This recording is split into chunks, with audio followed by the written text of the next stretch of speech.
Okay, so today we're going to take a look at the slope formula. So we should have already gone over how to find slope using rise over run yesterday. And this is just another formula that we can use to calculate the slope of our line. So we've learned a lot of things about how to calculate slope. We've learned rise over run. We also learned that slope is pretty much the same as rate of change. So it's calculating how much did my y's change of y, per how much my x changed, change of x. So essentially, slope is the same as rate of change. And all three of these formulas are going to calculate the same number. So if I do rise over run on this table, or this graph, I'm going to get the same answer as if I make a table and do change of y divided by change of x with the 2 points. And I'm going to get the exact same answer if I use my slope formula as well. So I'm going to show you all three methods here with this graph. I want you to at least follow along and do the table method, calculating slope by basically calculating rate of change, and calculating slope using our new slope formula. So just to kind of keep things familiar, we'll start by looking at this graph here. So this graph has 2 points labeled. We're going to use those 2 points to calculate our slope. So we'll always start from the left point and go to the right point. Whenever you do rise over run, what comes first? Rise. So we're going to rise first. So my rise is up 1, 2, 3, 4, 5, 6. And now you can see I'm at the same height of the other point. So my rise is plus 6. So I'll just kind of keep it on my graph, maybe over on the side. Rise equals 6. Now we're going to do the same thing from where we left off. We're going to count the run. So how much did I run from left to right? 1, 2, 3, 4. So my run is 4. So we know how much we went up and down. We know how much we went to the right. So we take these two numbers, rise over run. We get 6 over 4, which can reduce to 3 over 2. If you put that in your calculator, or if you're good at converting things to decimals, you know that that's also 1.5 is my slope. So we're going to take these same two numbers, and we're going to do an example with them. So let's go ahead and -3, -4, and 1, 2. Those were my 2 points. So it's really important to remember that we're trying to calculate the slope of the line that goes through these 2 points, and that it's really important you know which one's x and which one's y. So I'm going to go ahead and label them here. We're going to start off with the slope formula. This is the new method, so we want to make sure we all know how to use it.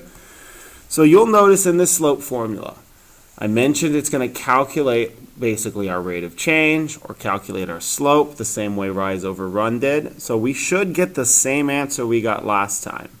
But I want to break down what it means a little bit before we use it. So here it says y2 minus y1. And you might be thinking that those are exponents. Like sometimes you see 3 to the second power, or x to the second power, or something like that. Those are raised above the number or above the variable. These are different from the numbers that go below or to the side underneath the variable or whatever you're working with. These, think of them sort of like name tags. This is just naming a y and another y and an x and another x because there are multiple x's and multiple y's. So you need to give them unique names so that way you know which one's which. you're going to plug in the second y. So you'll notice anytime you have a slope problem, there are 1, 2 points. You're going to plug in the second y here and subtract it from the first y. Basically, what you're calculating is what's the difference or the change from one y to the other. How much did this y change to get to this y? That is what you're calculating up here. And if you think about it, that's almost the same thing you calculate when you do rate of change. Same thing on the bottom, we're seeing the difference of my second x minus my first x. How much did my x's change? So this slope formula is basically the same idea as rate of change. It's just in a little bit of a complicated way. All right, so enough introduction about the slope formula. Let's go ahead and do one. So you'll notice they have names. That means we need to name our x's and y's as well. So this is my first point. Just read it left to right. It makes it easier. So I'm going to label both of these with the name tag 1. So that way they have x1 and y1 labeled. And this is my second point. I'm going to label these with the name tag 2. So that way you can see that those match up with y2 and x2. And once you have those names labeled, all you're doing is plugging them into the formula. So y2 minus y1 divided by x2 minus x1. So now what I'm going to do is just plug in my numbers. So what's my y2? It's 2. Anytime you plug in, make sure you use parentheses because you will potentially get messed up. And then I'm going to do minus. Notice there's a minus sign here. Don't get confused and think, oh, well, this already has a minus sign. I can skip this minus sign. No, you have to put the minus sign even if the number you're putting in has one already. So we did minus because that's part of the formula. And then parentheses, we plug in our y1. Our y1 was -4, so it's all plugged in now. From here, I'm going to do the same thing with my x's. My x2 is 1 minus my x1, the first x, is -3. And this is where the slope formula gets really confusing, is that you're going to end up having to subtract negatives a lot. This is where I would recommend pulling up your Desmos calculator and using Desmos to help you out on this. So anytime you have to set up a fraction, either click the slash button on your keyboard next to the question mark to create a fraction, or you can type in frac, F-R-A-C. It will also create a fraction. And then lastly, you can open up the keyboard down here and click the division symbol. All of those will create a fraction. From here, we're going to just type in exactly what we typed or wrote down on our paper. So I typed in 2 minus -4, and then 1 minus parentheses -3. And you can see that's the same exact answer we got when we did it on a graph with the same 2 points. So the slope formula isn't changing anything about what we're doing. It's just another option. And speaking of other options, again, instead of the slope formula, instead, we can make a table. So if I make a table now, make a table on your paper, label it x, because x goes first, and y, and write these points in.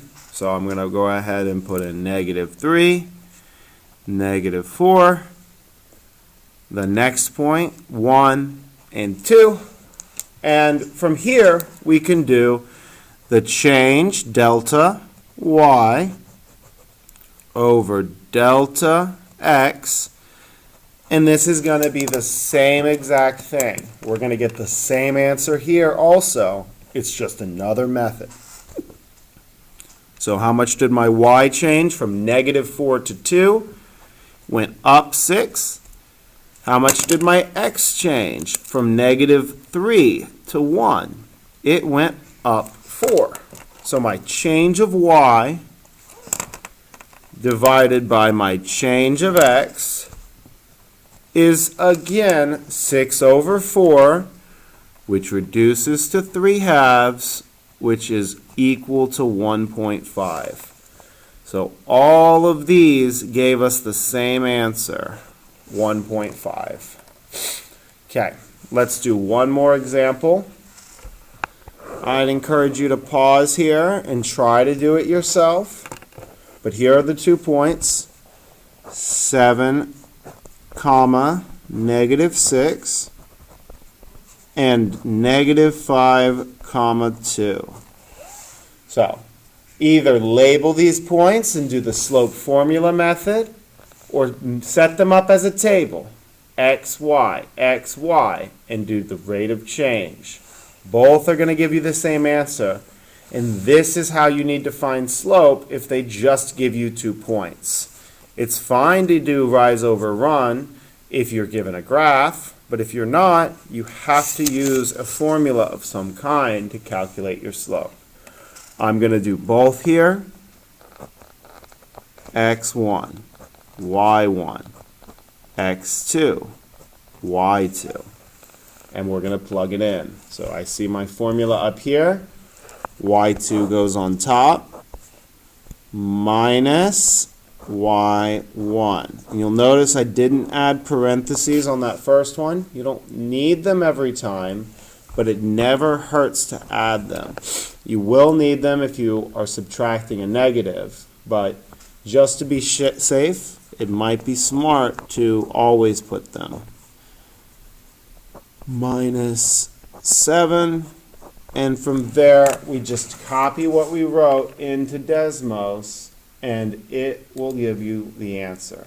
So first one's a 2, that's already good, minus -6. The next one is -5 minus +7. So you can see my slope this time is -2 over 3.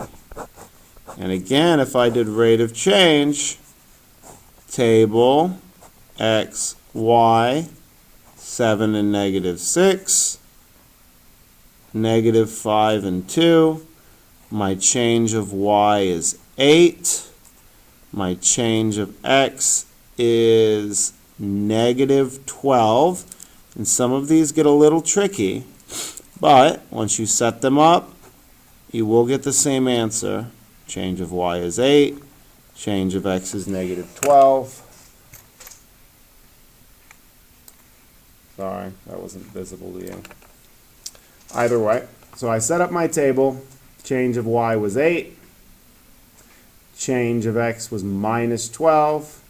I set up this fraction here, and you can see the slope is going to be the same. 8 divided by -12. Fraction is -2/3.